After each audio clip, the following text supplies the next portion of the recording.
Here. Okay, so it is now recording. My name is Sophia Montes. I work for Apex Applied Technology.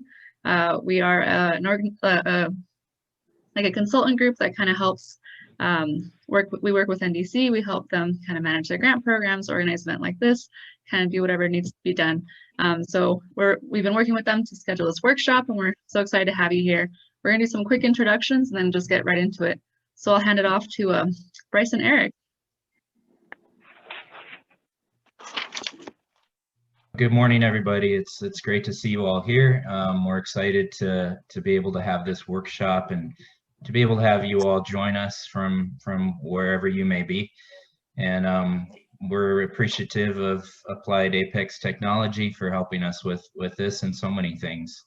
We're also grateful for the USDA, United States Department of Agriculture, as this workshop comes to you through one of our grants from the USDA. So we're really grateful for that. So my name is Bryce, and I'm the president of NDC. Go ahead, Eric. Morning, everyone. My name is Eric Shen. I'm the operations and project manager here at NDC. We have a lot of projects and a lot of work going on, and I just kind of make sure things run smoothly. Thank you for being here. Okay. Nalwoodi Carrie Sage Curly Gonzalez, she cuts it, Eden Shimasa Curly Gonzalez, here out you Gonchly. Good morning, everyone. I'm the vice president of NDC, and just like Eric and Bryce, we wear many hats, and just thankful for all of you who want to join and learn about water harvesting. Looking forward to sharing our goals with y'all. Yeah, Anita, you want to go next? I'm Anita. I'm the treasurer. I help out with all the number crunching and help out with the grant management. I've been with NDC for about 5-6 years now, losing track of time. And I love it. I love what NDC is about, and I'm so excited to see it grow. And this is Elise. Great. So I think we'll just get started with the review of the site plan, if that sounds okay to everybody. Awesome. So Mr. Dennis Roberts is here from Atwell, and he'll be kind of doing a quick a rundown of the NDC site plan as it stands now. Can I share my screen? You should be able to, yes. Okay. Can everybody see my screen okay? No, it's not. Oh, wait. On me. Yes. Oh, and just Okay. a quick housekeeping note. Do try to keep yourself on mute until you talk, just so we can cut down any background noise. All right, go ahead. Okay. Like Sophia was saying, my name is Dennis Roberts. I'm a civil engineering project manager with Atwell. Atwell's a multidisciplinary engineering firm where the civil consultants assisting in the entitlements, survey, and civil documents needed for the proposed improvements. We started on this project probably, I want to say last year. And what we started with was an idea that was provided and prepared by NDC through RVI. They're a planning group out of Mesa. And they started with just their idea on what they wanted to do. And once they were to a phase in the project where they needed a civil consultant, we were brought in to help take that idea and make it a reality on actual paper and start preparing construction documents to make something realistic that we can actually prepare quantities and get a contractor involved to start looking at and help prepare a cost analysis for the project. So initially what we do is we took the planning documents, and we went out in the field and we surveyed the property boundary and the topography, and we took all their line work and made it geometrically correct to meet standard state requirements, the county requirements as far as spacing and dimensioning and how it actually sat on the property. So what we have here is a surveyor should be able to go and identify property corners in the field based off of our documents. What we prepared for the project is a conceptual site plan, identifying all the features on the project, a preliminary drainage and grading plan, and a preliminary utility plan. What you see in front of you is the site plan. And I'll just kind of cover some of the features of that site plan, starting in the basically where what you know of the site is the Life Center is located here, and looking north, we've got plans for improvements to do a youth cabin, garden, fleet facilities, building with a place to store their equipment and do mechanical work if possible, if needed. The site will be prepared with associated drives. Right now we're showing as a DG parking lot and driveway around the buildings. The community center, this is the existing building, the community center. North of the community center would be a basketball court, and west of that would we're looking at providing an area, a large turf area for gathering, special events, picnics, an open field for play. And this would also be the front of the farmers market, and we just allocated the location for structures along the roadway and within this turf area. Overflow parking. They've got plans for an archery recreational area. We're showing some of the areas that are existing community crops with some expansion to that. And then they've got a business hub where they have planned for, what did we say here? A food market and a distribution, packaging and distribution for the product that's being prepared on the farm. We have an existing solar plant area, or solar, powering the well that exists here, and then a waste management location, along with animal husbandry and additional farming. And the site plan is generally to provide some area calculations, just to show, what so a contractor can take quantities from this and kind of give just a rough estimate of what the site improvements would cost. This doesn't include the architecture or the buildings. When we provided construction notes to provide specifications or details on how site improvements would be built, and they should be able to prepare cost analysis or cost estimate based on that. Moving on to the drainage and grading plan.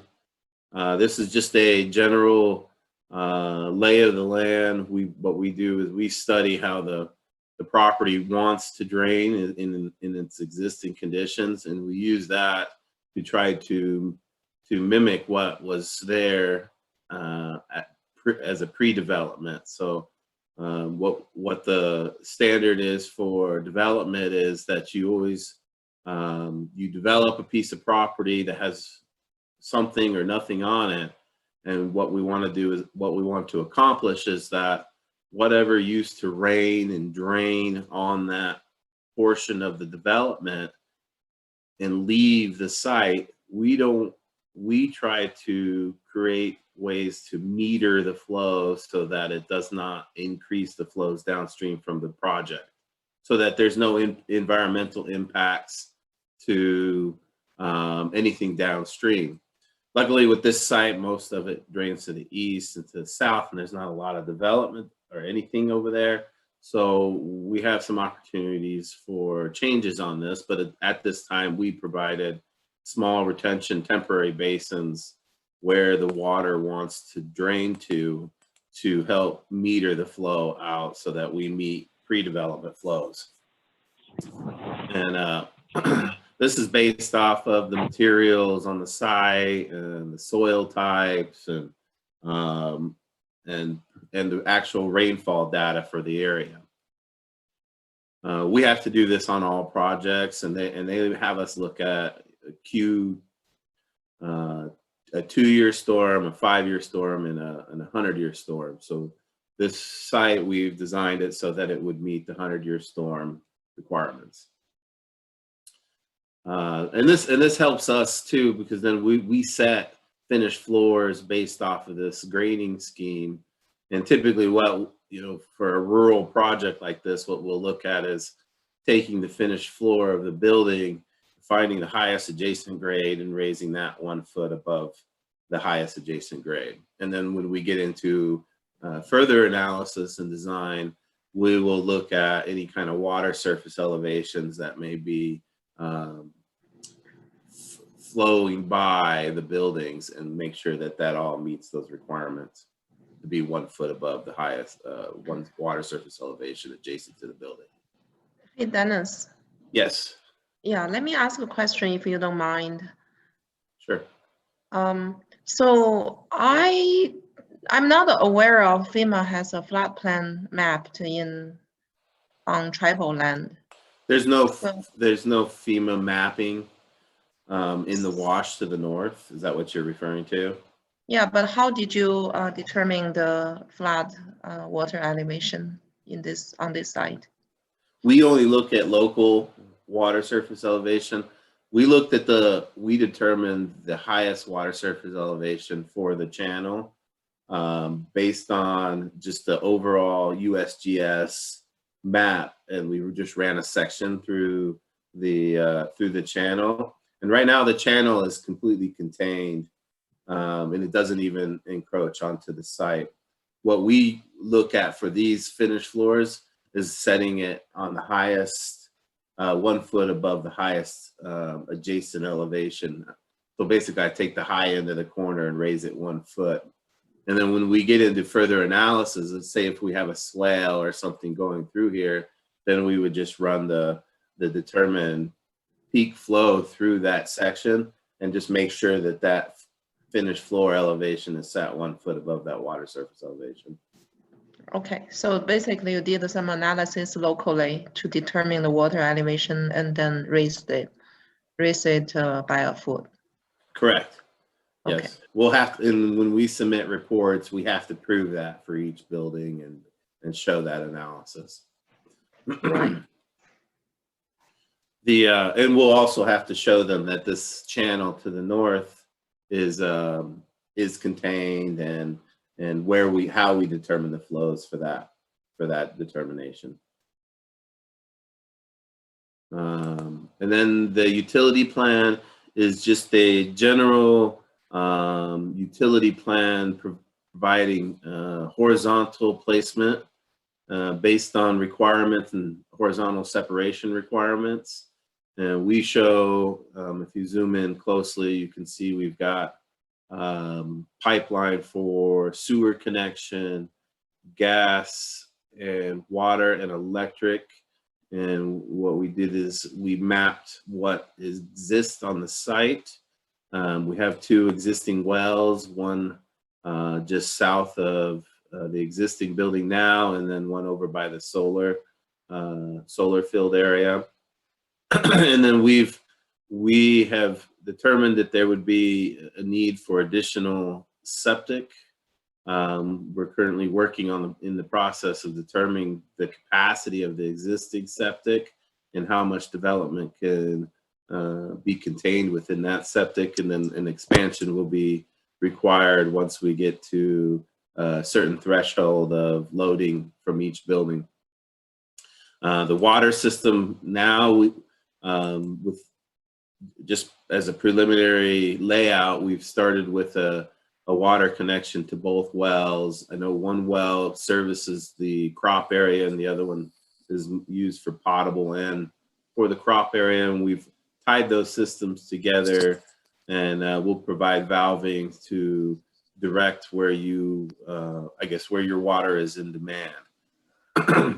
Once we get into further analysis on production levels of the existing wells and determining the demand for water for each of the buildings, then we will prepare an analysis to start to determine if this plan is actually going to work, and start sizing the pipes for the water system. And the electrical and the gas will be designed by another consultant, so we would need to bring in somebody to coordinate with on those improvements. A quick question, Dennis. I don't recall, have we looked at the water quality? Are the wells producing potable water? No, we have not looked at that. We will need to do that for both wells as well.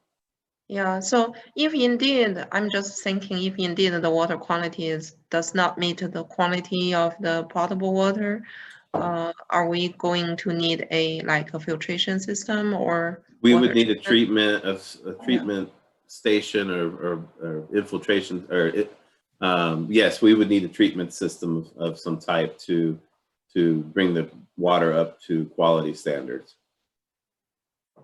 Okay, I'm wondering if we could quickly take a water sample to a lab to assess that. Yes, we could. Okay. So the next step on this project is to look at hiring and bringing on the consultants we need to determine the geotechnical aspects of the soils to help us with the design of the roadway and the building foundations and septic infiltration and infiltration of the retention basins, and get further into the analysis so that we can nail down the design. Other consultants would be the architect and a well consultant and a septic consultant, and also electrical engineer to help with the electric and the gas design. And this is going to be into a future phase. My understanding is once we get into further analysis and narrow down the costs, we will start preparing a phasing plan for this project to start working from to begin development. I guess should I open up for questions, or are we going to do that at the end, Sophia? So I was thinking maybe we should have, so the plan for this is to have the NDC board kind of go over organization stuff that's been happening the past year, and then have a question answer session. And then after that, we'll do the water harvesting tour. So maybe after the NDC board discusses, we can have some questions and people can kind of, tie in questions about the site plan with the NDC kind of presentation. What do y'all think? I'm already jumping in the questions. I broke Sorry. the rule. Well, I'm open to questions now if you would like to, or Yeah. I can. Okay. If anyone has a burning question to ask, you're welcome to. But the NDC presentation might help put a lot of this in context. So it's fine to save your question till later as well. No, let me still, I have a burning question, I guess. Dennis, for the other plan that you showed, the site plan, what are the dotted line refer to? Those are what we call watershed boundaries, sub-watershed boundaries. Oh, never mind. I thought that was for the phasing. Those are like the peaks and the ridge and the boundary around where it would tie into existing grade. Okay, sorry. That's okay. If there are no more burning questions, that'll conclude my presentation until we get to the question answer portion of our presentation. So thank you for giving me the opportunity to discuss this exciting project. Yeah, thank you. This looks great. I'm not an engineer, but it looks great. All right, NDC folks, are you guys ready? Yeah, Bryce, Okay. I was hoping you can kind of start us off here. Yeah, sure. Good morning again, everybody. Thank you for joining. Yeah, to see Dennis's presentation is exciting because you know, years ago when we first encountered this property in San Carlos. By the way, this property is located in the Gilson Wash district of San Carlos on the Gila County side, and it used to be an old tree farm. And we came across this property and started to have some vision or some dreams about it, and we wanted, you know, while we were out there dreaming about this property, we were like, hey, wouldn't it be cool to have, you know, a fishing pond over here so people can learn how to fish? Wouldn't it be cool if we had a nice community garden? Wouldn't it be great if we had a place for people to practice archery? Wouldn't it be nice if we had a hiking trail? Anyway, wouldn't it be great if we had a place for people to have a safe place to actually stay and live and learn about agriculture? And so, you know, our board and our staff were a bunch of dreamers, and we were pretty excited about this opportunity. And so now to see like a plan like Dennis has, where it has all the technical aspects of what it's going to take to see this project through, and then to have all the collaborations that we have now with AATech, with USDA, with so many different entities, both, you know, locally, tribally, and across the nation, really. It's amazing, and it's really great to see our dreams coming to realities in so many ways. NDC itself, our vision or our purpose is to address the needs of the community in a holistic way. Meaning, when we look at people in the community, we want to help them in body, mind, soul, and spirit. So we want to look at ways to develop community and to develop people in a holistic way. So whatever projects we have, whatever projects we do, we're looking at the whole person, not just one aspect, but creating true strength and beauty in a holistic way. And that's kind of what NDC is all about. So, you know, just a little overview of what NDC is and what we're trying to do. We have many different programs and projects going on currently. Even during the COVID pandemic, we were busy. Our staff, our volunteers on the ground serving people as much as we can during this COVID pandemic. Specifically, it's kind of narrowed down to food, you know, and addressing food insecurity. So, you know, of course, we have our chickens, we have our gardens, delivering and distributing food into the community during this time to the folks that really need it. So both, you know, fresh produce from our production, but also non-perishable foods. Over the past, it's been about 9 months since we've been conducting food distribution. We're approaching 50,000 pounds of food that we've been able to distribute to the community. So it's been amazing, and during that time, we formed new alliances and new collaborations with a lot of different community organizations, as well as governmental organizations. So NDC is also kind of a third party where people can come to us, and we're able to help, you know, get services into the community. So we've been able to kind of build a bridge. And in order to serve more people in San Carlos. So I'll turn it over to Eric, and Eric can talk a little bit more specifically about projects that are currently happening and give you some updates about what's going on the ground. Thank you. Thanks, Bryce. I'm actually going to hand it over to Carrie here, and she's going to talk a little bit about kind of the boots on the ground level work. Literally boots. Yeah. Yeah. Good morning, everyone. Yeah, like Bryce said, there's just been endless work, so many projects going on here, you know, a whirlwind.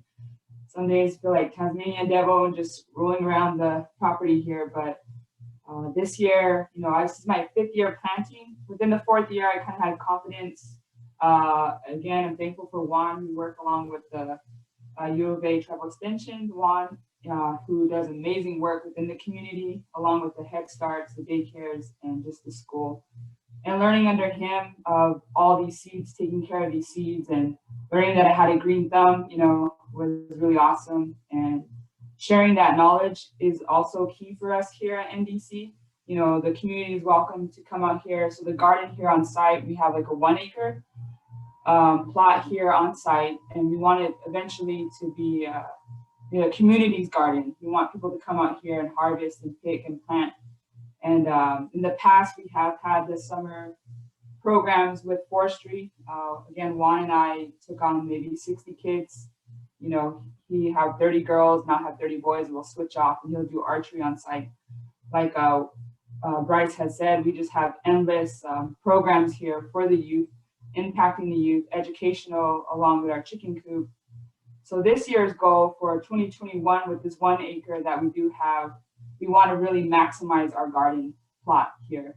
We haven't been able to do that within the 4 years, but this year we're preparing for that, which means more seeds, you know, which means what can we grow more traditionally as well.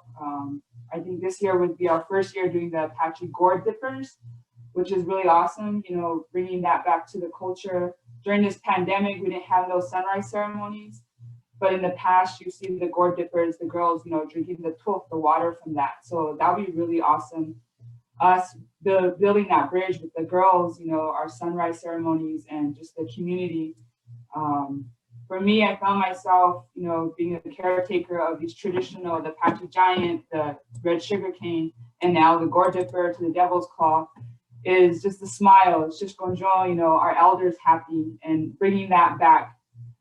The traditional tools and the food is, that's what, you know, makes me rich. Their storytelling. Just this past year, Eric and I and Sunny were out here set up. Eric had did a really nice setup underneath our little shade out here on the south side of our garden, which would be more on the north, but if you look at it right now, it's the south. And these 2 older guys came and they're so happy for the sugarcane, and it's really awesome to see them, you know, driving down the dirt road with sugarcane like hanging out their windows in their cars, you know, just happy. And you know, that's what lets us know that we're on the right path, you know, is having our people come here and knowing that there's traditional produce here. So again, I'm looking forward to, you know, I'm looking at the garden right now, and I'm looking forward to a good harvest. Last year, you all know that we had like a really bad drought, and that was pretty rough, especially in the desert. But you find ways and creative ways, like Emma will talk on about trying to keep your water, you know, for your produce, or storing it. So I'm really looking forward, and you know, learned a lot from her, and hopefully having her come on the side and, you know, collaborating with her here on the tree farm. Also with that, we are expanding right now. We just had a work day yesterday, amazing, you know, to the youth, to expanding our 2 acre plot, which is more on the east side of our garden, and just trying to do that, like the whole regenerative farming. So I'm learning along with my team, you know, with Eric, and brainstorming, having ideas. And that's what I love about our team is we're not afraid to like talk ideas, you know, discuss ideas, and really, most importantly, is just do the work, right? Because talk can just be talk. You can have so many meetings, but when you get out there and living with the soil, and, you know, living and working with the land, it's healing. For me, it's really healing and inspiring. And I can't say anymore. I'm very blessed to be a part of this team. I'm very blessed to be in a position, and I know Eric and I talk about that, how we're so blessed to be giving during this time for a lot of people who are struggling around the world. And that's what NDC is about too, is we're giving, you know, giving and educational, rather just giving an ear or giving fresh produce, you know. we definitely want to build that bridge of traditional food and just having better food for our people. I mean, who doesn't want that? At the end of the day, you know, we all need food, we all need water to survive. So I'm grateful to be a caretaker of these seeds, and just blessed to be working with a team who just wants to, you know, have a better future for, just like Elise, you know, my niece Elise, or, you know, to Kenneth Shannon and his kids. You know, we want good food, we want clean water for our future babies, and same with the seeds. So I see that hand in hand, and so many goals. I mean, sometimes like Eric and I, we forget to like pat ourselves on the back, because, you know, it's just like, okay, on to the next one, on to the next one. And just having Bryce coming back from Indonesia, and he was on site yesterday, was that big goal of like kind of like slow pacing and really seeing, you know, the work of our labor, really looking around and taking it all in was very beautiful. And, you know, I'm looking forward to working alongside many more collaborations in the future. Like we said, we have 93 acres here. And if for those of you who are, you know, just now joining us, Nalwoodi Denzhone, our organization, which means strength and beauty, like Bryce was talking about in Apache. So just to get that out. And yeah, looking forward to your guys' questions. And again, looking forward to having all of you on site. There's just so much work here to be done. So be careful if you say you want to work, because we'll put you to work. But yeah, thank you. Thank you, Carrie. Before Eric talks a little bit more, just want to recognize a few others who are on this call from our organization. So Mike Kim is a board member with NDC, and he's been on the board for several years. I'm not quite sure how many years, but many years. And Lyndon is a recent AmeriCorps Vista staff member for NDC, and but he's been a longtime friend and has helped us in many ways over the years. And then of course the famous Mr. Juan is on the call, and he's our University of Arizona Cooperative Extension agent that assists us with almost everything. Morning, everyone. Again, my name's Eric. And yeah, I just want to kind of highlight that, you know, the past 5-6 years NDC's been in existence. It's been a lot of just volunteer work. You know, we didn't really have any paid staff for a long time.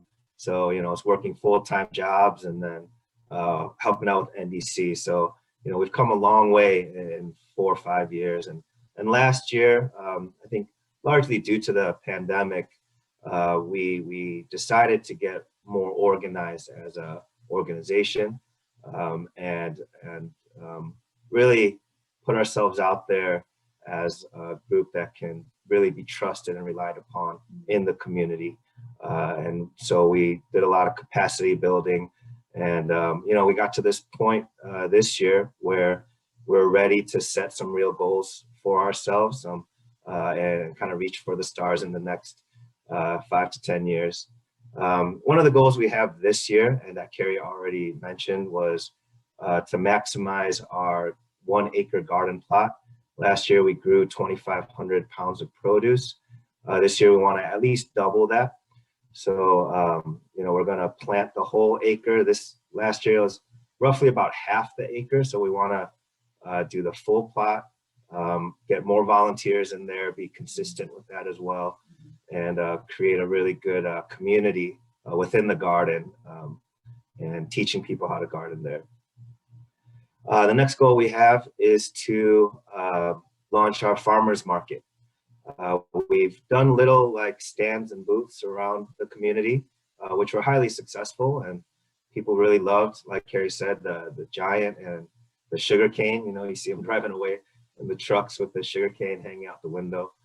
But this year we want to make it a little bit bigger and invite more growers in the community. We just finished our construction, which is our food processing room, where we can actually store a lot of our produce now. We'll have a walk-in fridge and outdoor patio area that really turned out beautifully. So that can be an outdoor space for us to use as a market, doing different events, dining events, even music events. So we're really excited to utilize that. Let's see. Next goal we got is to reach out to the community and build 3 to 5 raised bed gardens in various communities. As we've been doing the COVID deliveries every week or every other week, we've identified a few homes that are very much in need. And our kind of plan and idea is to start teaching in the community how to grow. And so we'll provide the supplies, we'll build it, we'll check up on them, every other week or monthly to make sure that they are, it's producing. And that'll be our connection and build that relationship in the community. And once, if we decide to perhaps have a mobile market in the future, that could be an extension of NDC and a community hub where we can all gather and the community can gather. And we're really excited about that. And the last piece is the regenerative plot that Carrie mentioned. We want to explore regenerative agriculture that really ties in with the Apache culture, as well as kind of being one with nature and depending on the ecosystem itself. So yeah, this year we're going to start planning for that. We've already started fencing it off. I have a lot of volunteers helping with that, and that's been great. So we have 2-acre plot.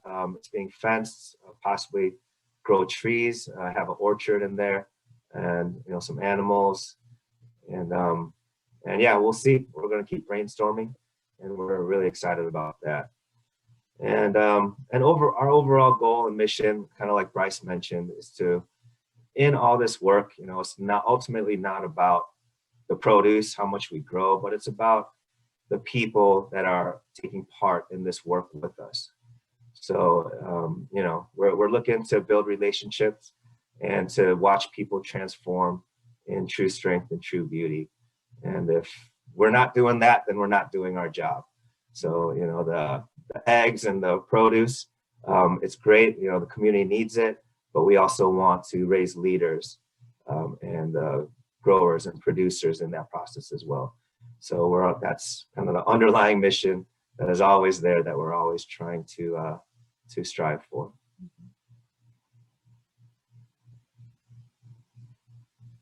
Awesome, great. Does anybody else from NDC is going to talk right now? No, that's it. I think we can open it for any questions if anyone has questions. Actually, before we do that, Jing wanted to talk a little bit about the kind of behind the scenes work that you guys are doing that we're helping with, if that's all right. Thanks. First of all, my name is Jing Lu. I'm the Vice President of APAC Supply Technology, and I'm also the cheerleader for the team. Always like that role. That's my favorite part. However, I have really, I'm really impressed by NDC team. So it's a very amazing board, a group of young people that they always have a forward thinking nonstop.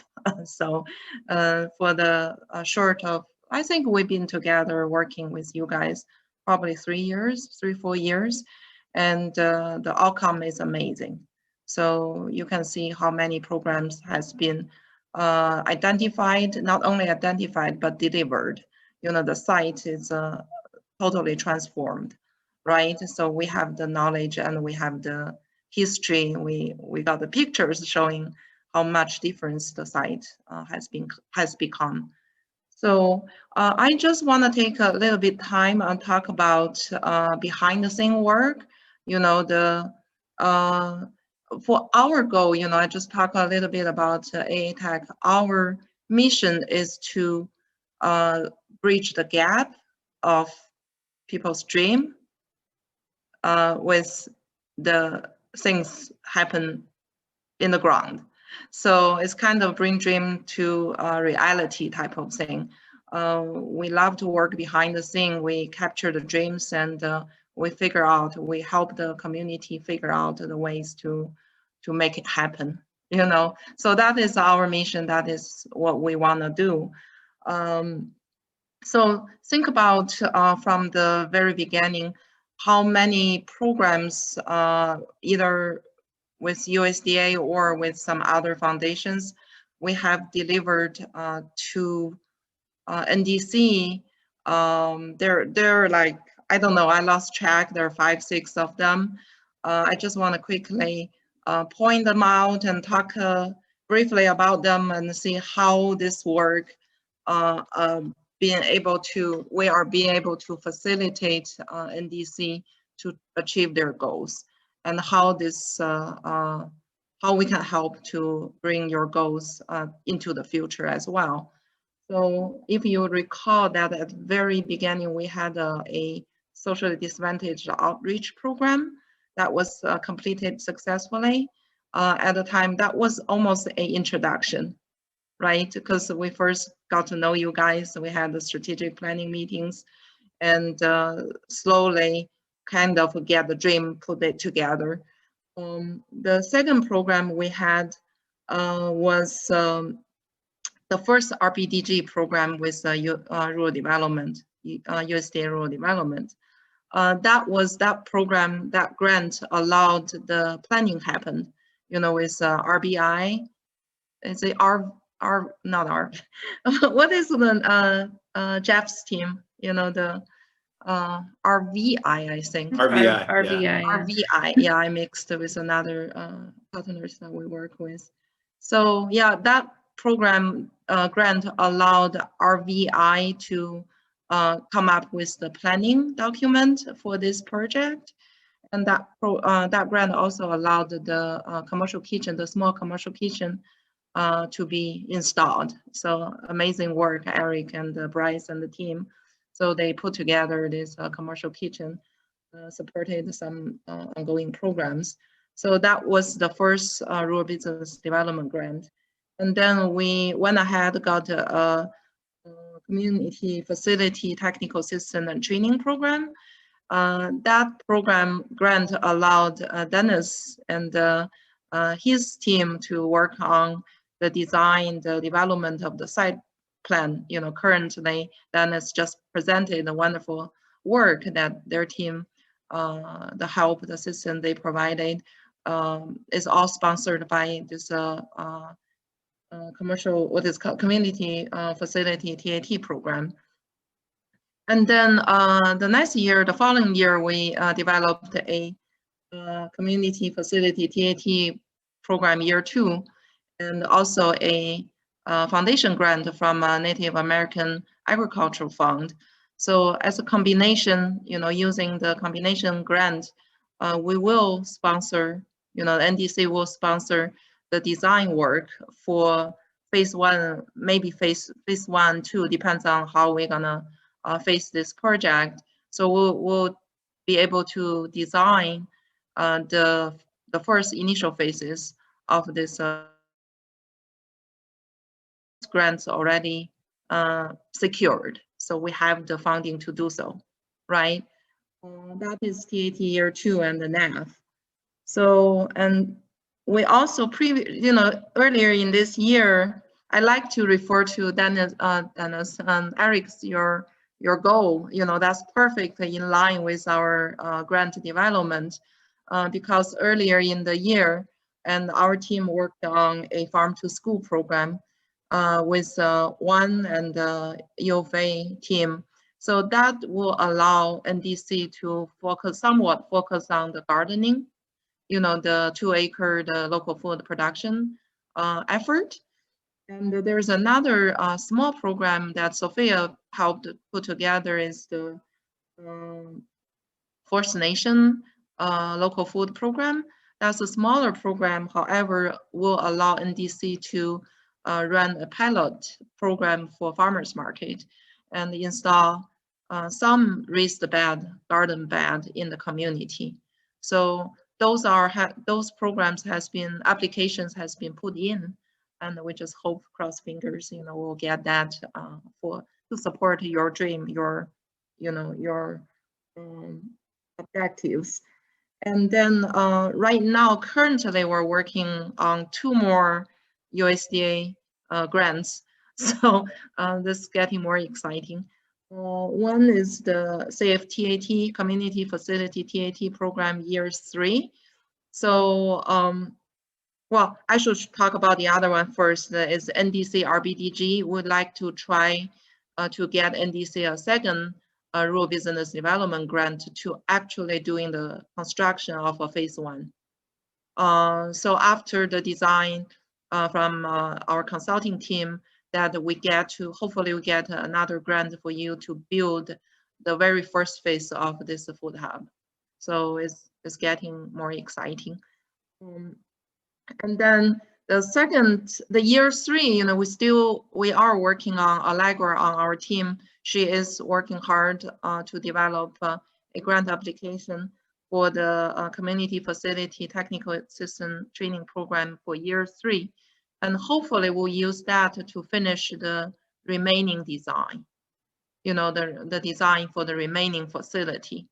So it's all like a jigsaw puzzle that we could piece together, and we're continuously looking for funding source to make this whole thing happen.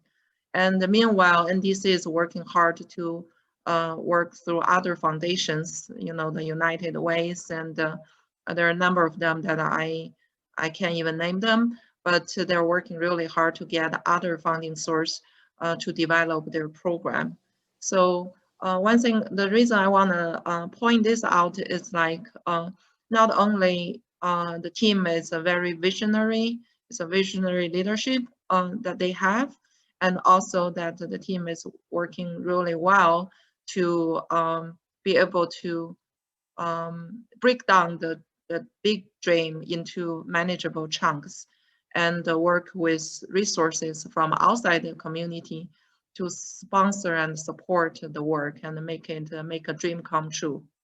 So that is super critical because, you know, oftentimes a lot of people I see from other communities, from other work that we do, other relationship that we have, and oftentimes people have a dream and then get overwhelmed. I don't see this happen here at all. So it's we're gonna continue support NDC to organize all the work and you know, work behind the scene to support every single bit as possible. Yeah, I just wanna truly praise the team and the board and everybody on this phone call, and a lot of people are not on this phone call. So I see a very bright future for this organization. Thanks, Jing. And yeah, we're so happy to work with you guys. We like you a lot. Okay, so now we can open it up to anybody that's got any questions for NDC, for the site plan, for Dennis, anything you have in mind, you know, feel free to ask. And you just have to unmute yourself because you're all muted.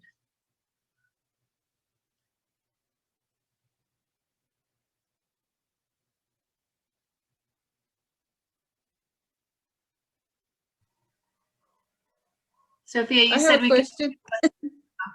question. Go ahead, Jennifer.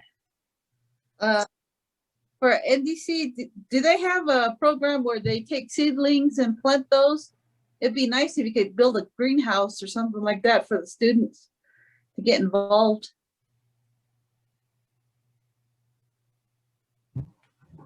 Jennifer, we do have a greenhouse on site. I know eventually we want to have a bigger greenhouse on site. As of last year, we did start our sprouts, our seedlings there, and we waited till we had the maturity leaf. And then we went ahead and transplanted that to the garden. And this year we're hoping to do that more. And also we did give out some seedlings out to the community. And it's, yeah, I had my nieces, actually Izzy, Eric's daughter, planted with me last year. And she was so excited to see that little sprout, you know. And I let her know, you were a part of that, and it's going to go to other people now. And, you know, it's, yeah, very educational. I know on site for the team, we definitely want a bigger greenhouse. But yes, we are welcome to selling seeds and also receiving seeds. The whole seed exchange is very awesome. The old ways of like giving seeds, and that's really awesome to make that connection. Okay. Thanks, Jennifer. Emma, did you have something you wanted to ask? Oh, I was just curious. I think Carrie mentioned the property was something like 96 acres. And the development plan that we looked at, that's not the whole 96 acres, right? With the buildings and the gardens and stuff. How big is that map that we were looking at? How much of the property is that? It's approximately 9 acres, 9 to 11 acres. Yeah, And Emma, is that's a good question. I think the 93 acres is part of what they refer to as the old tree farm property. And it used to be, they used to have trees. They used to grow actually Christmas trees where people would come through and during Christmas time, and they were able to purchase Christmas trees. So there's still some remnants of that across the property, some of these old pine trees that have actually grown up and taken root. But they also, back in the day, they also grew different types of crops on this property. And the tribe, NDC is working closely with the tribe as well as the BIA to finalize the land lease for the 93 acres. So it's called the Dripping Springs Tree Farm property. And but it's too much for us as far as our manpower and our capacity to manage all 93 acres, but it will be part of the lease. So we have the ability to kind of, think about things for a long period of time into the future of how we can utilize the 93 acres. But for now, we're focused on the initial 10 acres. And that is a lease from who? Does the tribe own that land, or where? Yes. Yeah, it's tribe land. But so the lease is going to be approved by the tribe as well as by the federal government. So it's kind of a combination. It's going to be a federal land lease as well as a tribal land lease.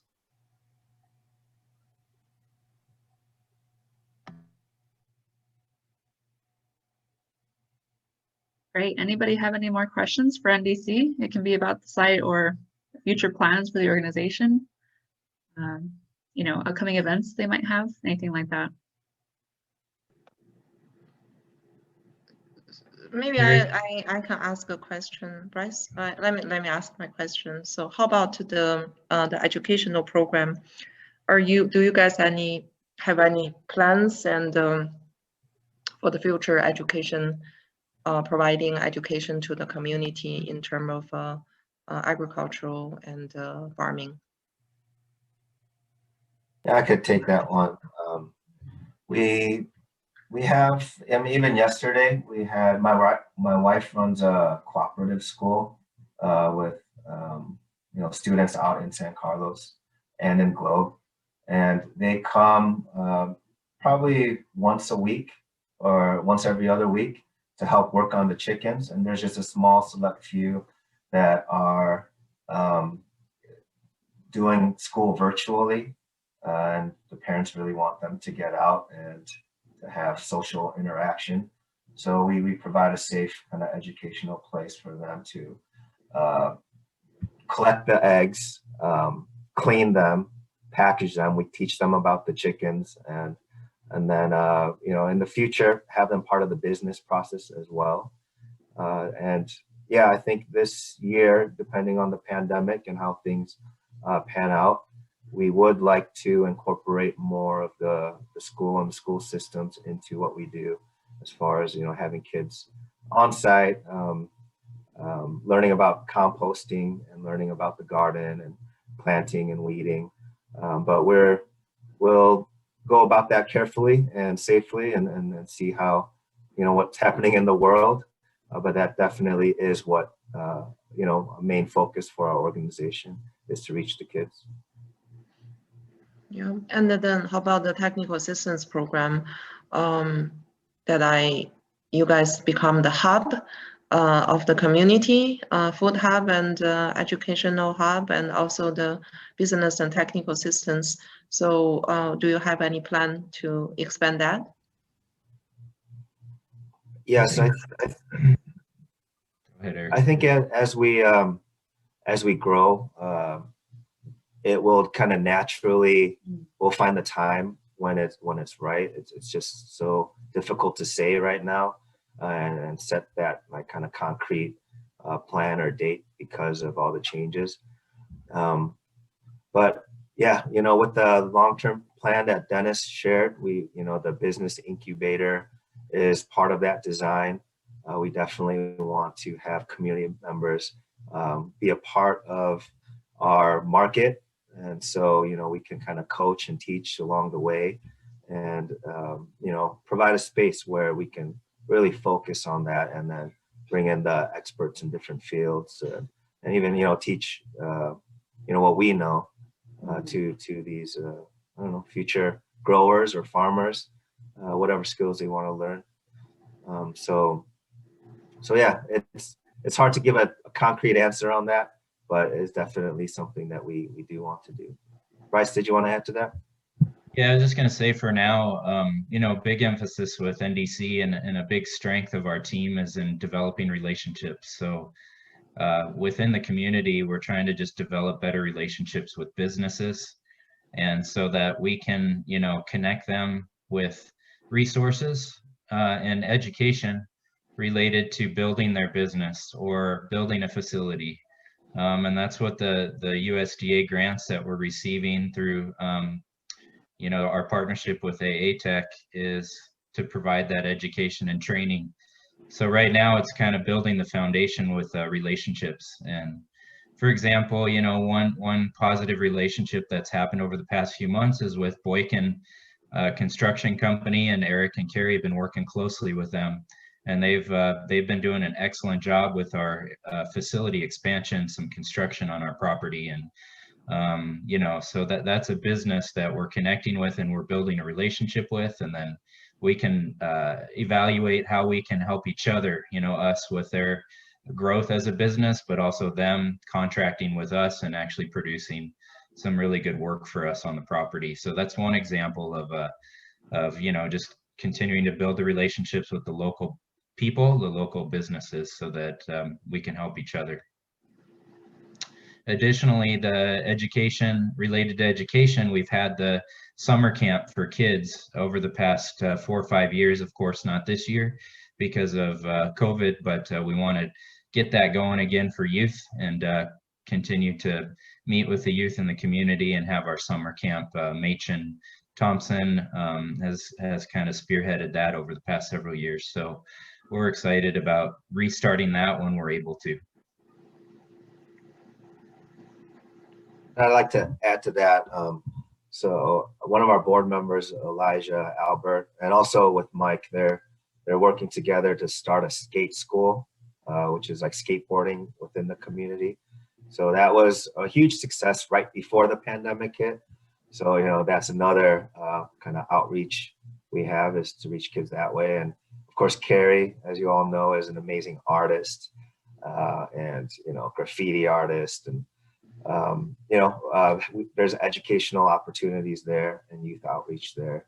And, myself with like martial arts and jiu-jitsu and boxing. It's just, but we don't want to spread ourselves too thin, too quick. There's all these things we want to do, but I think at the right time, we can start adding these things to really round out our services and to give the community kind of more of what they need.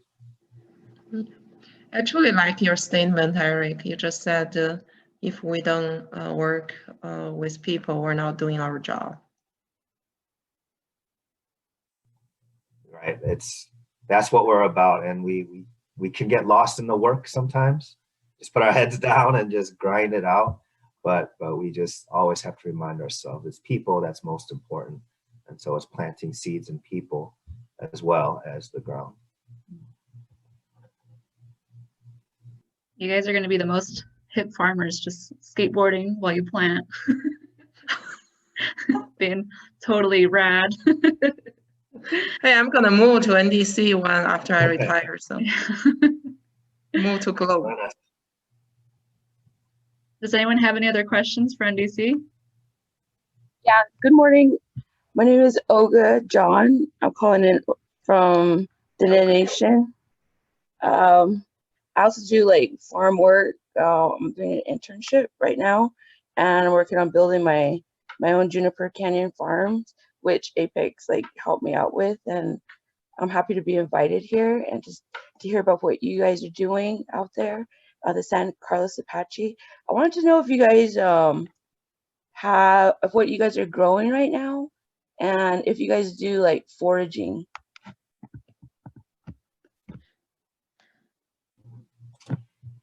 Hello, I should say, huh? Yes, what we have grown in the past, like again, our main, top line seeds, special seeds, or traditional seeds is the Apache Giant, which is our traditional squash that comes from Vilas, elder from Vilas. That seed came from that. And we have our red sugar cane. And along with that, we have green chili, tomatoes in the greenhouse. We had bell peppers. We have watermelon, cantaloupe, which was Eric's favorite this past year, super sweet, along with the birds. And we have blue corn this year, which was amazing. Our stalks grew like 10 feet tall. And what else? Gosh, beans. We had butternut squash last year, which was a big hit. We just planted very little, but the vines just took off. We had a pumpkin patch this past year, and this year we want to do San Carlos again. It's just what's in your region, what can grow. If you do need seeds, I'm sure we can provide you with some. We have no problem with that. And yeah, we want to do the sunflower this year, along with the devil's claw, which is really awesome. I think you'll find that in your garden that just naturally things will grow on their own. And that was the devil claw. And there's the gray thorn bush, which has like the little blue berries on it. That's actually naturally just growing in our garden. And this year, I believe we are going to go ahead and do the traditional Apache red corn, which is traditional for the Inez people, the Apache people here. So I'm really looking forward to that. If you have any other, if you have any garden questions too, any of you, we'll do our best. I see Juan's on site here, learn from him of what to grow and what doesn't grow by each other. I had to learn that over and over and over again because you just get excited. You want to just throw seeds everywhere, but honestly, it doesn't work that way. And just again, educational of knowing your sun, your sunlight, what hits and what crops. Because one year we did the sugar cane, which is the tall stalks, and we did the blackberry zucchini next to that, and we didn't get that much zucchini because the sugar cane dominated the sunlight. So you'll have trials, and errors, but you learn from them. So I encourage you to just keep going, and I know the land will teach you so much. It has for us here. Carrie, also, could you real quick just share about, she asked about foraging. So maybe you could talk a little bit about Twyla and kind of our relationship with her and what she does, just real briefly. Yeah, Twyla Castellano, you guys heard the film, Gather film? I just recently watched it this past year, and Eric and I are hoping NDC will host a screening of that here in the community. Twyla works with a botanist here, and I have also, along with 2 other artists, and we've took in stories of the elders and foraging stories and harvesting stories. And again, just like many indigenous communities and Native people, the calendar went off for the moon phases.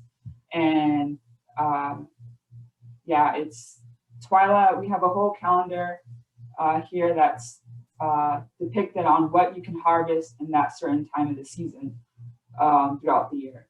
And Twyla is just amazing. She's come here on site. We work with her again with the food boxes. She's, as far as like traditional foraging, we haven't really done that here.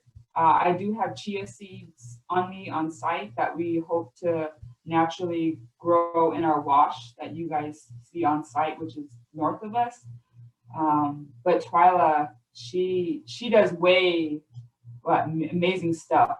With the sugarcane, I believe she was gonna process it and make like sugar, like processed sugar for that. So Yeah, she does the prickly pear. She just knows a lot traditionally. And for me, I'm still learning that traditionally gardening and what's out there. And I do know, you know, it's gosh, the desert is like they say a grocery store to the elders. You know, you may think it may be a bush or a weed or whatever, but it depends on. Just like right here we have in our garden, which is the Apache wild spinach. It looks very, you know, like a bush. Like I was just sharing with Eric, that's our spinach. You know, our elders just pick up the leaves and they fry it with bacon. And, you know, it was really awesome to see what would you consider a weed? And like traditionally, you know, it's food. So kind of making that bridge for myself and then sharing it with, you know, my board members. But it's really awesome. If you guys want, you know, I say check out that film, Gather film. Twyla is amazing. She's like the rock star harvester of the Nez people. And I love that she's very busy, but I love that she comes here on site and shares with us what she's going to do with our produce. So we're very, like, the gate's always open to Twyla to pick whatever she wants from our garden.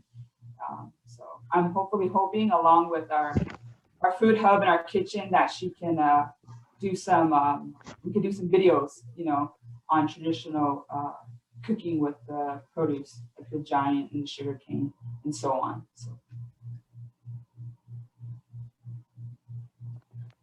All right. Well, thank you. I did watch that movie.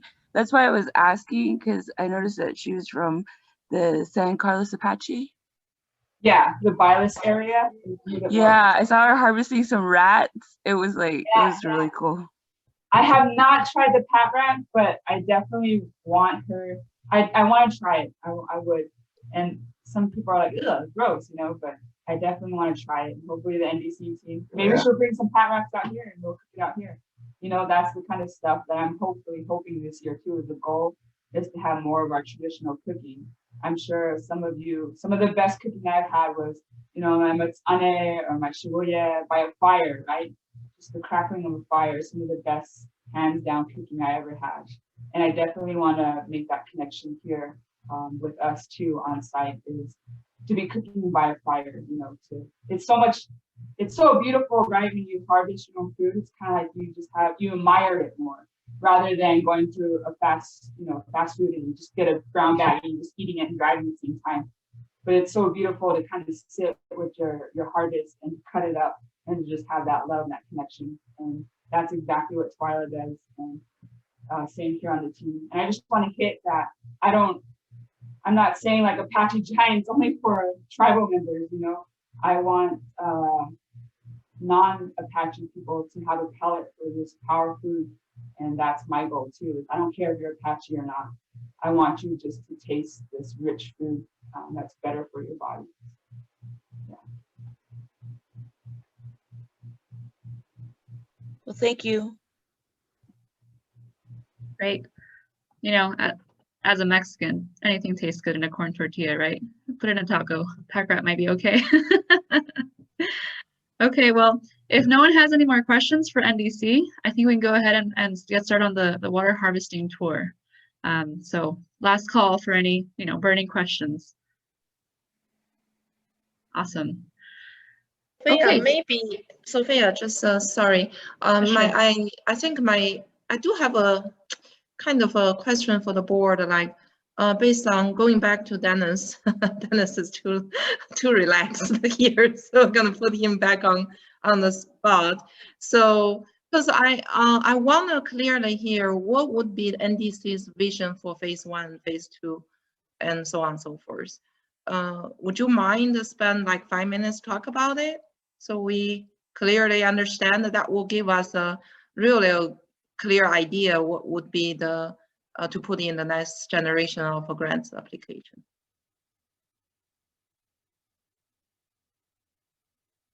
Dennis, could you bring your site plan back up? Yeah, I'll do that right here. Let's see here. Okay.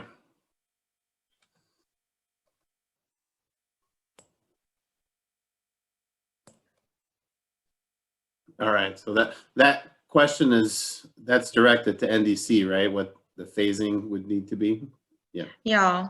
So we talked a little bit offline, but you know, so far what I believe is the business like the food store, which is the not existing. What is This is existing here, the community center. right? But the parking lot in front of the parking lot, that is the small building in front of the overflow parking lot. The overflow. Oh, this the general store. Mm-hmm. The general store. Thank you.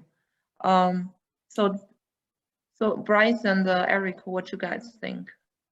Yeah, I think that as far as phases go, you know, I think that northwest section is you know, what we're focused on right now in terms of phase 1.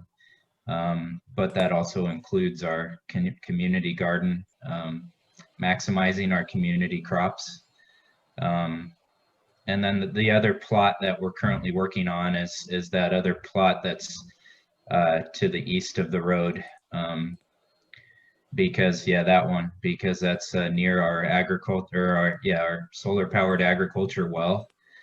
So that, you know, northwest area and then those 2 community garden plots are what we're focused on now. So that's like phase 1, I think, developing our produce, you know, maximizing our garden, and then developing a business to sell our produce, join with other vendors who could also use our facility to sell their produce. And then of course the eggs, the current chicken coop is also right there in that same area, B, right there by B3. That's our residence, but to the right of that is where our current chicken coop is.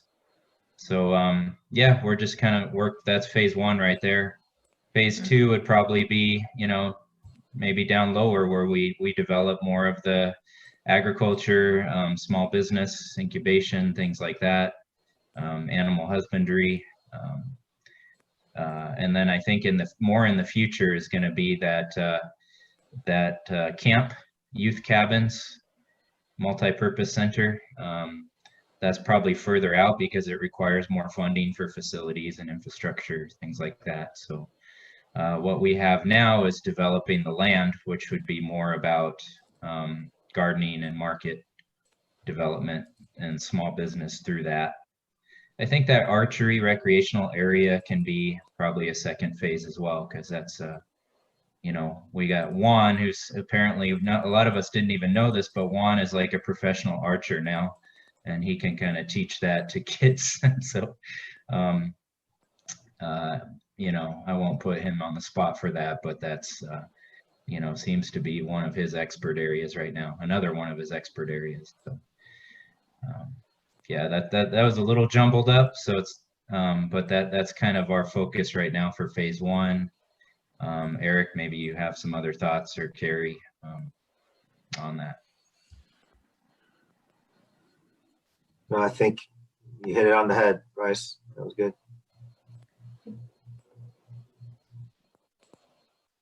Great. That's gonna actually, we will wrap up this current grant, TAT, like community facility TAT year 1. We need to wrap up that grant ASAP, so then we can move into the design phase. So we'll take that as moving forward. How to say that? The green light to move forward. Okay, that's it. Great. Sounds good. Okay, so are we ready to move on to the water harvesting?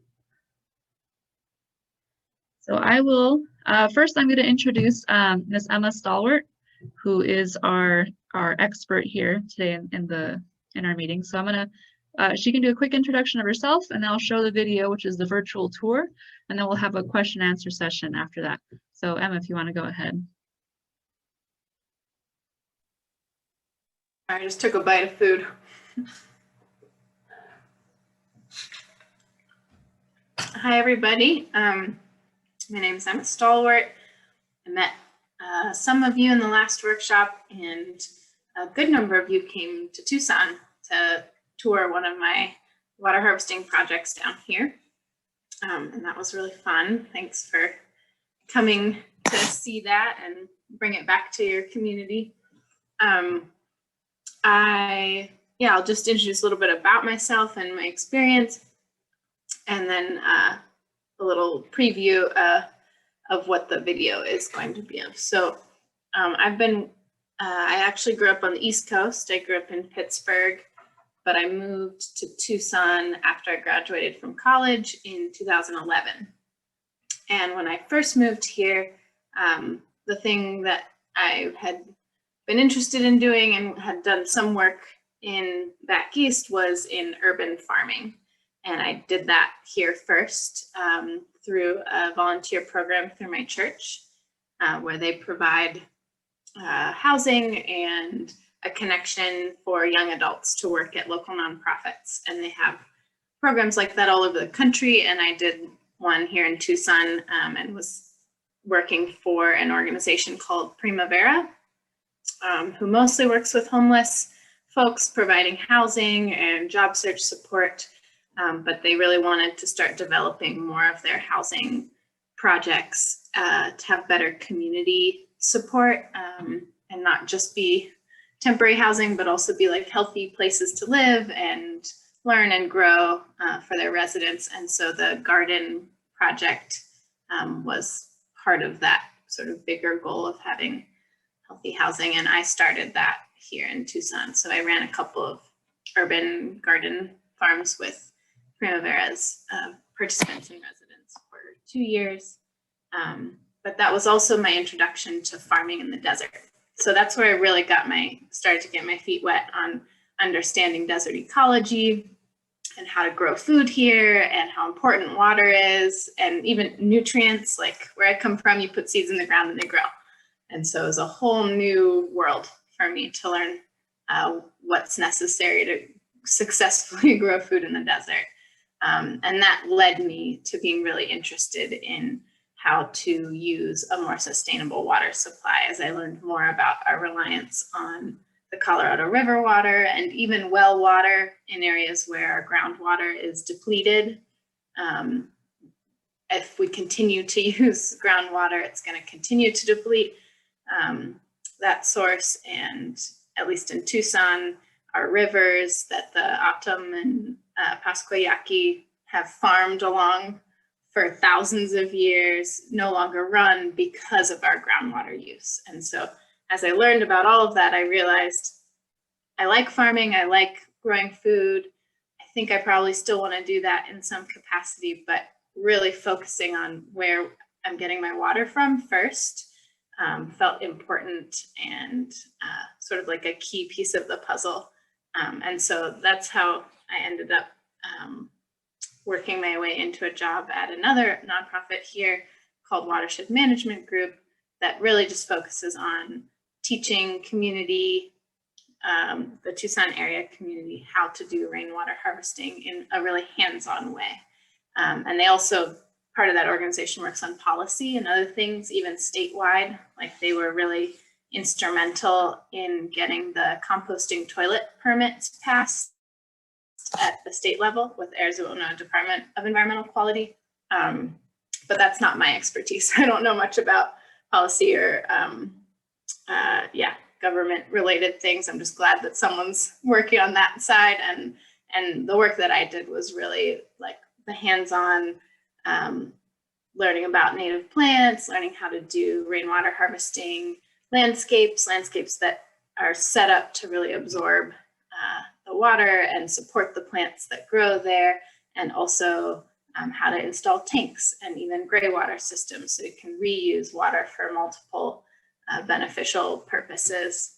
And that's what I did for that organization for 5 years, and now I have my own business, and I am continuing to do that in the community for usually residential clients. And so everything from coming to their house and seeing it for the first time and coming up with a plan and a design for how to make their landscape a more water friendly space and wildlife friendly space through to planting and all the other pieces that go with that. So the video that I haven't seen yet, so this will be fun. I believe Lyndon put together is going to just be sort of like a sample of what a rainwater harvesting project can look like. And the property that we toured last week in Tucson is a project that I got involved with through Watershed, and then have continued to work for those homeowners, and they've become really good friends. And so there will be examples of, I would say there's like 3 main types of water harvesting. So you have your passive water harvesting, which is just using gravity and using the earth itself to direct and infiltrate water and keep it from running away. And then there's active water harvesting, which is anything that requires human input energy to function. So that's going to be any tank system. It's great to put in a tank, but if you never go turn on that hose to water your plants, it doesn't serve a purpose. And so that's an active, you interact with that system and use that water when you need it. And then the third is gray water harvesting. So that's any water that's been used once for human use being reused in the landscape, whether that's on crops or on native plants or trees or whatever else. And so this property has examples of all of those that you'll get to see. And do I have time, Sophia, to show a couple before pictures? Okay. I will try to share my screen. Let's do that. Share screen. Okay. I think we're here now. All right. Start here. It's not quite in order. So this is my friends, Joe and Susie. This is their house. They had moved in, they had done some renovations on the home, and this was the yard that existed when I first came to visit with them and start thinking about doing a project, a rainwater harvesting project. So this mesquite tree in the corner, I'm sure that was a volunteer, and it looks like somebody probably chopped off a bunch of branches at some point because it's super crooked. So that was there. And then the rest of the yard was pretty flat. There were maybe a couple weeds, but as you can see, pretty flat. This is the edge of their house. That's their shed in the back. That tree there is actually an invasive tree from Africa. So we actually removed that in order to make space for some much more appropriate and beneficial native trees. There's another view of the yard. Again, super flat. And then this is as we were beginning work. So this is the edge of that shed, and this is when we were just starting to dig. So we brought in a backhoe, heavy equipment, to dig up the yard and make basins and space for rainwater harvesting and plants to happen. So there's some excavation, torn up areas. And I'm just gonna go back to the beginning. I put these montages together a couple years ago. So the tour, you'll actually see some even more progress in the plant growth, but this is a before, during, and after of a couple different parts of the yard. So that shed, next to that shed there, that big brown thing, that's a 3,000-gallon rain tank that collects off their roof. And you can just see the difference in the plant material and greening over time. There's mulch all over the ground that helps retain moisture. And just, yeah, a couple different angles of before and after.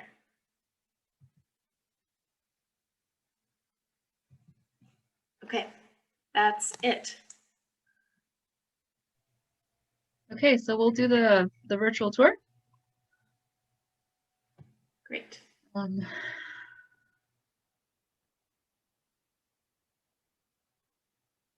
Okay, so you will all have to imagine you're here in Tucson, walking around with Emma in the bright sunlight.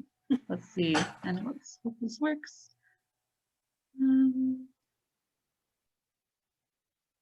Okay.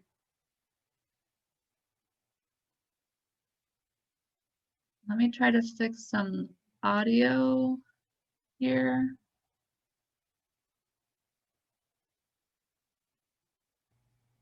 Okay. So please let me know if this sounds weird or, you know, anything like that. And you can also see the video, right? The YouTube page. Okay, great. I'm gonna start it.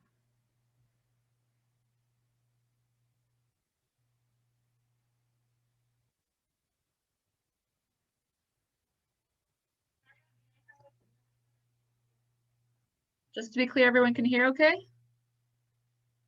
When I was playing? I didn't hear any sound. I hear your voice. Yeah, no volume on the video. Okay.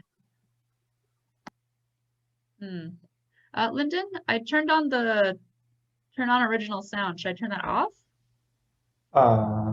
You can try. I'm not sure. I was curious if the screen sharing sends through audio. I don't Zoom I know a lot. Eric and Cece did it once, so I know it's possible. Okay, let's try it. Can you hear? I don't hear anything now. No?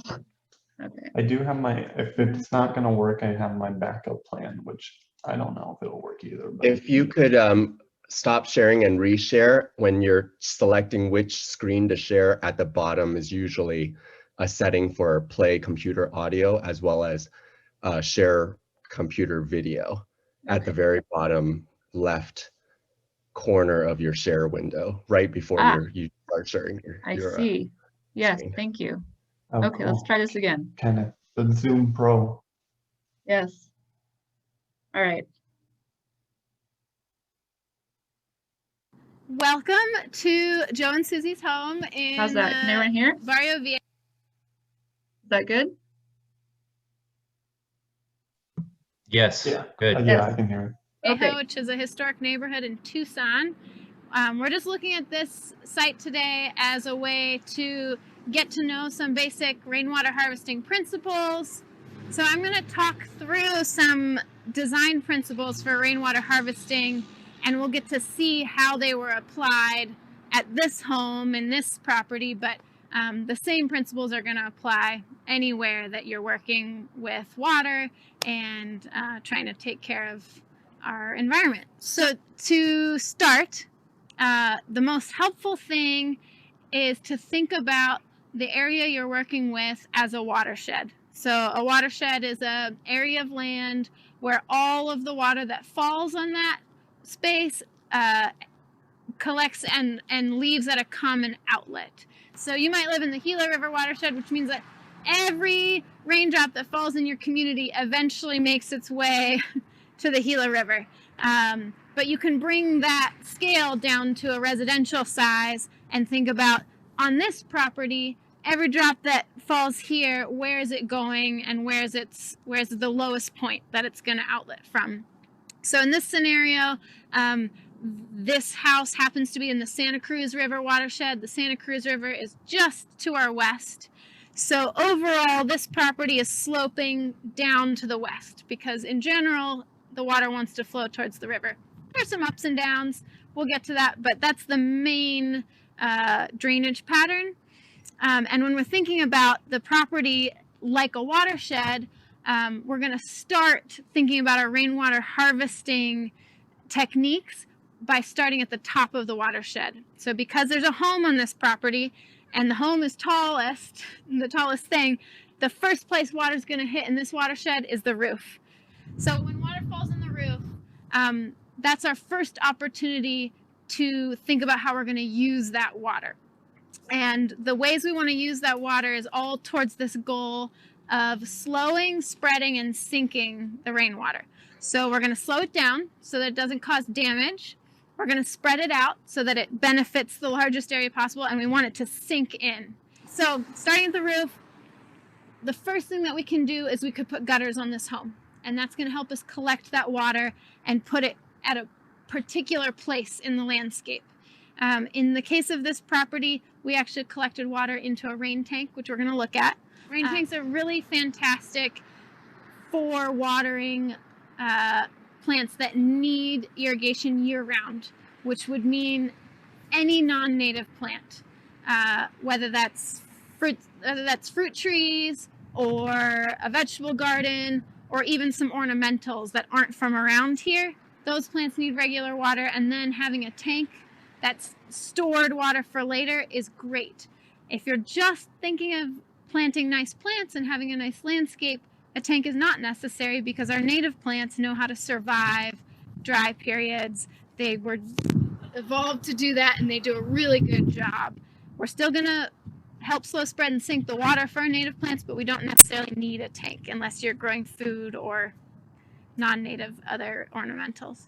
This is a peaked roof. It has a north drainage and a south drainage. The south side of this roof is all guttered, and we're gonna look at that and where that goes. And you can see the gutter up there wrapping around the porch.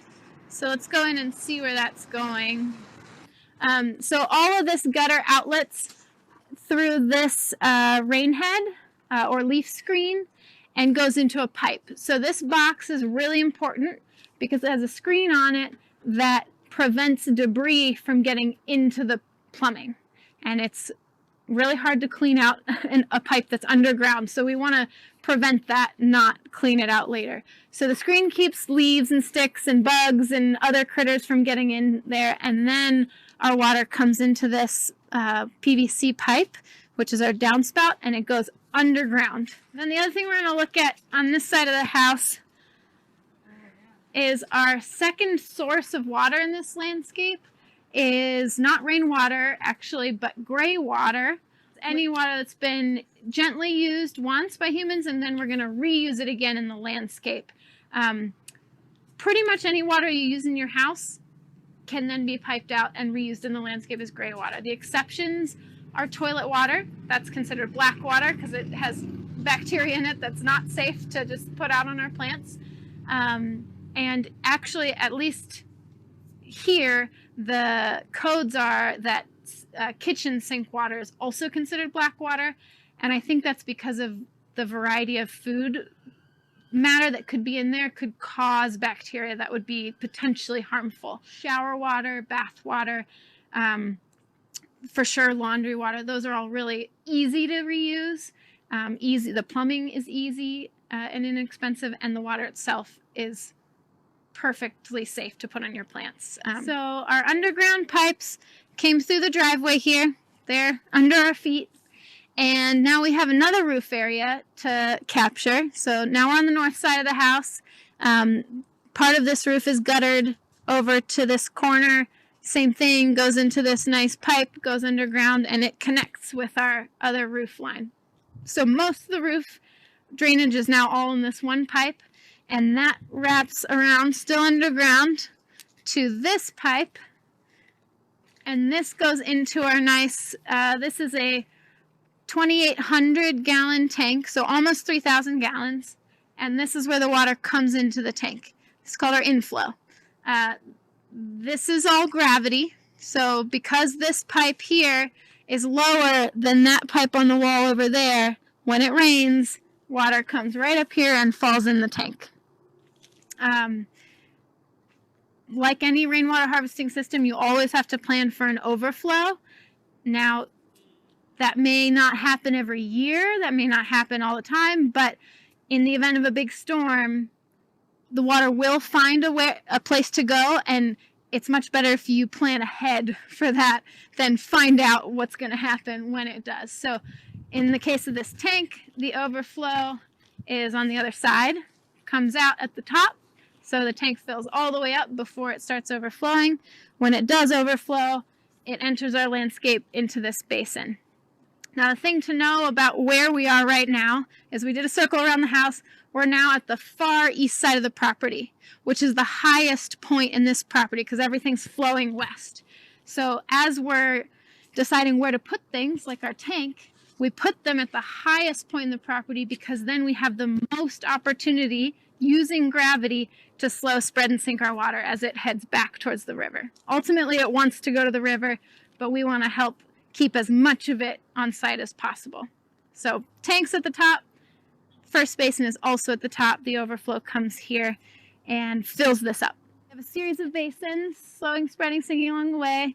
When this one fills, this is our second basin, we have a nice overflow pipe through the walkway.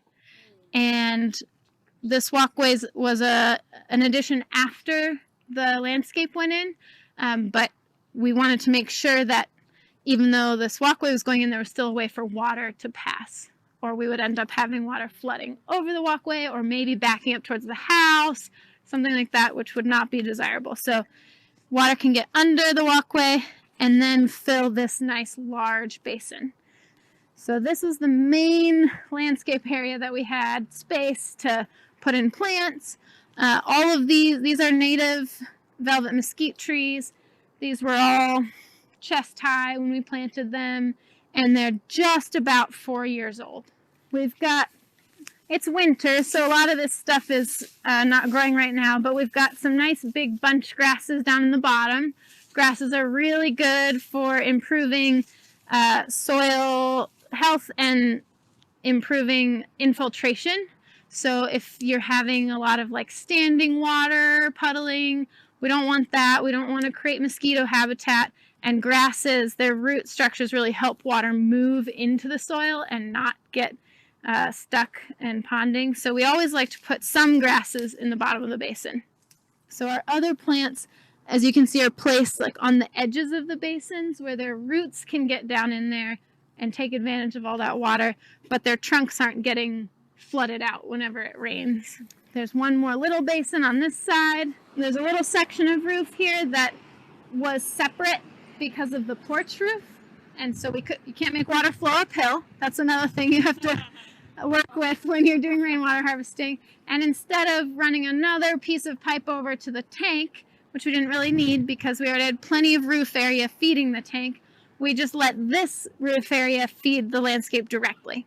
So when it rains, it comes out of that downspout and it comes into this basin here, feeds these plants, and if that ever fills, does the same thing. It overflows under the walkway and into the bigger basin.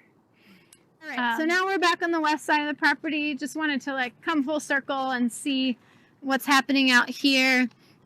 You can see those drainage overflow holes in the wall. There's one on one side of the house here that comes out and waters that ironwood, and there's one on the other side of the house for the other roof area and waters those other ironwoods. And all so this landscape out front, this was actually done a year or more after the plants inside.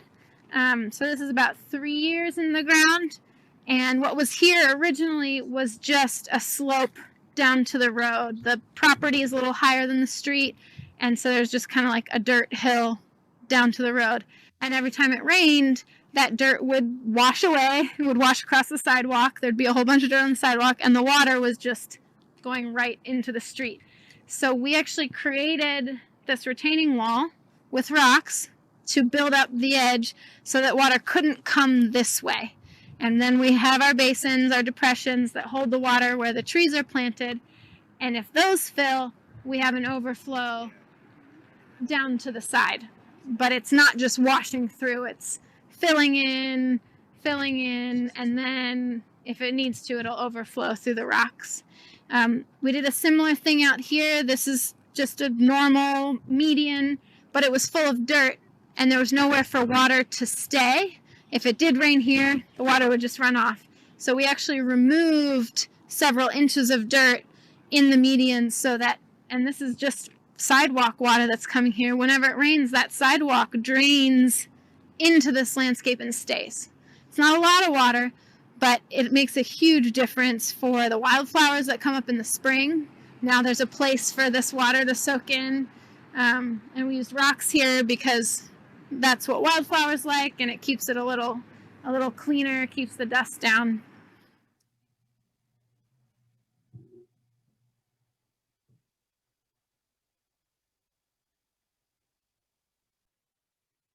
All right, awesome. So that was our virtual tour of the site here in Tucson. So Emma, did you want to add anything to that tour, or did you want to just start taking questions? That was great, Lyndon. Thanks. Is there, I saw that it was uploaded to YouTube. Is there a link for it on YouTube? Yes, let me Yeah, go ahead and put I that in the just chat put the box. link in the chat, actually. Oh, So, that'd be Already great. did. It was, yeah. it looked and sounded great. It was a little fuzzy on my end, and I assume that if we watched it directly on YouTube, it would not be. Yeah. So it's there if in case anyone wants to reference it later on themselves. Great. We're also going to have that up on our website, ApacheNDC.org. So you can also find it there.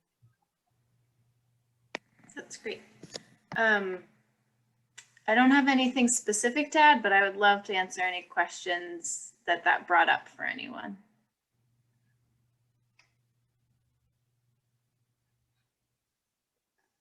Hi, Emma. This is Eric. Thanks for hosting us. You know, was that last week or 2 weeks ago? It seemed like so long ago, but we really had a good time out there, and we really appreciate the tour. I just had a question about the gray water. So what about the gray water like makes it good for like plants and stuff? That's what I've heard, you know, people's backyards, the water drains out and they're like, oh, my grass does great right there, or my plants do great. So is there something in it that's actually good for the plants? Well, that depends. The main thing that's good about gray water is it's free water in the sense that you were already going to use it anyway, and now you're getting a second use out of it in your landscape. And it's a regular source of water. You're going to take a shower regularly. You're going to wash your clothes regularly. So unlike the rain, which comes seasonally, your gray water source is going to be, unless you go on vacation and then you have to account for that, or if you're a snowbird, then you have to account for that. And take care of your plants in some other ways. But if you're home and you're using your water and it's then going out to your plants, that's a really great source of water for things. You just mentioned grass. Most grasses that are used for turf are not native. They need regular water. The thing that we use it on the most are fruit trees. So fruit trees, by and large, are not from around here. They can grow here, but they need more water than would come from rainstorms. And so usually people just have irrigation set up. That's one way to do it. But if you have this free source of regular water coming from your house, then you can spend a lot less water overall because you're using that gray water a second time. Now you asked if there's something in it. If you do choose to use gray water on your landscape, you do have to be careful about the soaps that you're putting into that water. With a shower or a bath, it might not be a huge deal because the volume of water is so great in comparison to your shampoo products or whatever else you might be using in there, though ideally you're using something that's safe for plants and soil, because that probably also means it's safer for your skin and hair.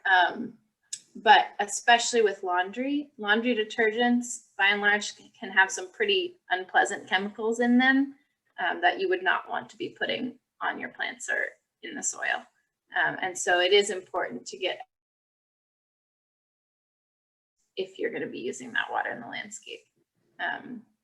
And the one that we use here, and you can order it online, and they also sell it at our local co-op, is called Oasis. And it's a laundry soap that was developed by someone who's like kind of the godfather of gray water harvesting. He wrote a sort of a how-to manual book on it as well. And that soap, the way it's designed, the nutrients in that soap actually break down into plant nutrients. So I don't need to get into a ton of detail, but where I'm from, it's really wet and there's a lot of groundwater contamination, and a lot of that happens because of soaps. So where I'm from, there's often too much phosphorus and some other nutrients being sort of dumped on the ground from various soaps and other things, and fertilizers too. And when that washes into the local waterways, it causes something called eutrophication, which is like huge algae blooms in the waterways that basically suffocate all the other fish and other things that live there. And so in a really wet climate, you have to worry more about water quality because it's going to move from your property and end up in a stream. Here in the desert, we don't have that issue as much because there's very few places where the groundwater is actually touching surface water. So here we have the benefit of the soil to filter our waters. So it's not super dangerous to put soaps and other things out in our landscape, and some of those nutrients are actually beneficial plant nutrients like phosphorus or nitrogen or whatever else. And so it's very safe to use gray water here for that reason, but also you do have to be careful about what soaps you use. I've noticed some soaps have that, you know, safe for septic label. Would that kind of thing be what's appropriate for a gray water system now? Yeah, good question. There's a lot of green products in the market now. If you've gone to any natural food store, you'll see things that are labeled green, things that are labeled biodegradable even, which just means that they break down. That does not mean they break down into things that are safe for plants. And so the biggest issue with a lot of those soaps is that there were all of these sort of scary chemical surfactants that were used for cleaning clothes. And as the green product movement happened, they had to figure out a replacement for those cleaning chemicals. And the most common replacement is salt. So various forms of salt are good at binding to dirt particles and pulling them off your clothes, but they will poison your plants. You can't put a bunch of extra salt on your plants and expect them to do well.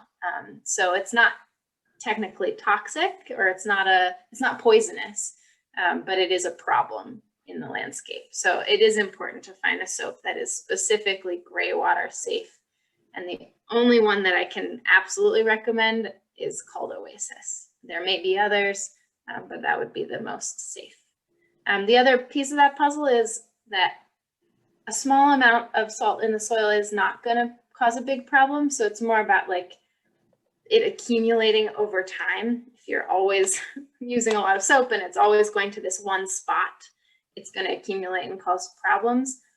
But you can mitigate that to a certain amount if the place where your gray water is outletting is also a rainwater basin, because rainwater is totally empty of any dissolved minerals and will help wash things like salts and calcium and other things, will help rinse the soil basically. So if you have a really nice rainwater harvesting basin that floods when it rains, that rainwater is going to help clean any built up problems in the soil. So it may or may not be an issue, but to be really safe, I would use Oasis.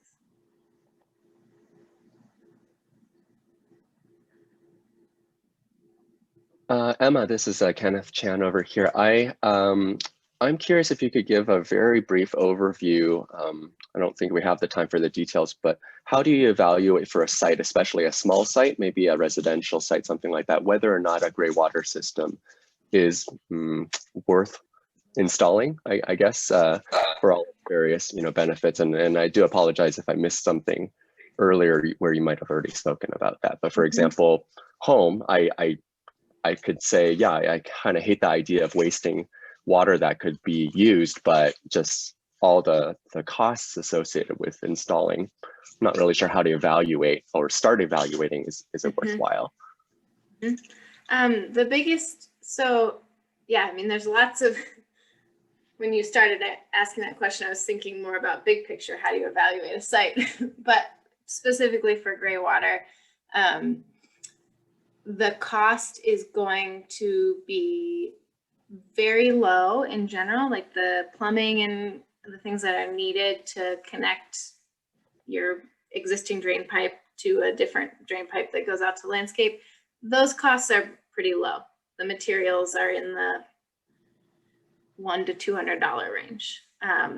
If you hire a professional plumber to make the connection, you might spend another couple $100 on the plumber. The thing that will make it cost prohibitive potentially is if your laundry, which is the easiest one to use, is not on an exterior wall. So if your laundry is facing an exterior wall, or a lot of people have their laundry machines on their back porch or in a shed, great, use it. If it happens to be in the middle of your house, the work it would take to get that plumbing out to where you need it is probably not practical. You'd probably be tearing through some walls, and it would be more practical to consider moving your washing machine than to consider plumbing it from this really difficult place. In terms of shower water and bath water and things like that, really great to use those, but it's only accessible if you have a crawl space where a plumber can get underneath your bathroom and actually connect to that drain, or if your tub or shower is elevated. So if you have something like a clawfoot tub, or or if your shower pan has a space under it where you can actually get a pipe out from under it before. And the reason that's important is because pretty quickly after your shower drains, almost always it connects to your toilet drain. And so you have to be able to connect your shower drain to the landscape before the toilet gets tied in, because then it's contaminated with toilet water and is no longer usable. So those are kind of the two things, like where is it in your house and can you get to it? But if you can, then the actual cost of installing the plumbing for the gray water is not significant. For the insight.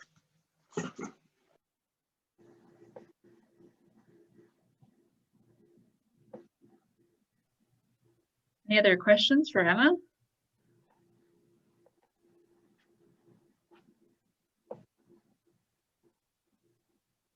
I have a question.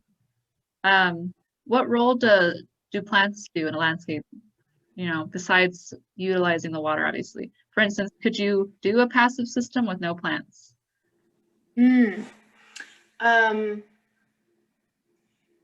If your goal in life, my question to you would be why? Why would you want a landscape with no plants? What benefit is it to you or anyone else? But if your goal was to replenish groundwater, which is ultimately one of our goals, it's a kind of the big goal. Any of our rainwater harvesting projects, while they're creating beautiful landscapes and habitat for the people and creatures of this region, they're also helping infiltrate water into the soil and ultimately back into our water table.